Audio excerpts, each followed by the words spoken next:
ಏನ್ ಡ್ಯಾಡಿ ನೀವು ಅಷ್ಟು ದೊಡ್ಡ ಸ್ಟೆಪ್ ತಗೊಂಡಿದ್ದಾನೆ, ನೀವಾದ್ರೂ ಒದ್ದು ಬುದ್ಧಿ ಹೇಳ್ಬೇಕಿತ್ತು ತಾನೆ. ಹೋದ್ರೆ ಏನಾಗುತ್ತೆ, ಇಲ್ಲಿಡೋ ಸಂಸಾರನ ಯಾವ್ದೋ ಬಾಡಿಗೆ ಮನೇಲಿ ಇಡ್ತಾನೆ. ಇರೋ ಫೈನಾನ್ಷಿಯಲ್ ಪ್ರೆಷರ್ಗೆ ಹುಚ್ಚಾಗಿ ಬಿಡ್ತಾನೆ. ಮತ್ತೆ ಹಾಗೆ ಬಿಟ್ಬಿಡಕ್ಕಾಗತ್ತಾ? ಅವ್ನ್ ಜೀವನ ಹಾಳಾಗುತ್ತೆ ಡ್ಯಾಡಿ.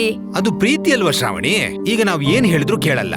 ಅವನ್ ದೃಷ್ಟಿಯಲ್ಲಿ ಪ್ರೀತಿ ಅಂದ್ರೆ ಮದುವೆ ಮಾಡ್ಕೊಳ್ಳೋದು ಮಾತ್ರ ಅನ್ಕೊಂಡಿದ್ದಾನೆ. ಆಮೇಲೆ ಬರೋ ಕಷ್ಟದ ಬಗ್ಗೆ ಯೋಚನೆ ಮಾಡಿಲ್ಲ. ಈಗ ಬರೋ ಕಷ್ಟಗಳಿಗೆ ಅವರು ತಡ್ಕೊಂಡಿಲ್ಲ ಅಂದ್ರೆ ಅವರೇ ಬೇರೆ ಆಗ್ತಾರೆ. ನಿಜವಾಗ್ಲೂ ಅವ್ರ ಪ್ರೀತಿ ಗಟ್ಟಿಯಾಗಿದ್ರೆ ಏನಾಗುತ್ತೋ ನೋಡೋಣ. ಹಾಗಂತ ನಮ್ಮನೆಗ್ ಸೆಟ್ ಆಗದೆ ಇರೋ ಹುಡ್ಗಿನ್ ತಂದ್ರೆ ಚಿಕ್ಕ ಸೊಸೆ ಅಂತ ಒಪ್ಕೊಂತೀರಾ? ನೀವು ಸುಮ್ನೆ ಇದ್ರು ನಾನ್ ಸುಮ್ನೆ ಇರಲ್ಲ ಡ್ಯಾಡಿ.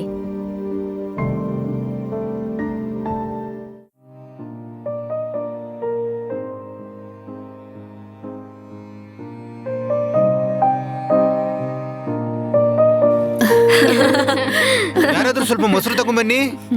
ಡ್ಯಾಡಿಗ್ ಮೊಸರು ಬೇಕಂತೆ. ಬಂದೆ ಮಾವಯ್ಯ. ಮಾವ ಎಲ್ಲ ತಿಂದಾಯ್ತು, ನಾವು ತಿನ್ನೋಣ ಬನ್ನಿ. ಹಾ ತಿನ್ನೋಣ. ಹಾ ರೇಖಾ, ನಾವು ತಿನ್ನೋ ಅಷ್ಟ್ರಲ್ಲಿ ಪಾತ್ರೆ ಎಲ್ಲ ತೊಳೆದ್ಬಿಡು, ಆಮೇಲೆ ನೀನ್ ತಿನ್ನು. ಸರಿ ಅಕ್ಕ. ಇಲ್ಲಿ ಕೊಡಿ ಅತ್ತೆ. ರೇಖಾ, ನೀನ್ ತಿಂದಾದ್ಮೇಲೆ ಈ ಪಾತ್ರೆಗಳನ್ನು ತೊಳ್ದಿಡು. ಆಯ್ತದ್ಕೆ.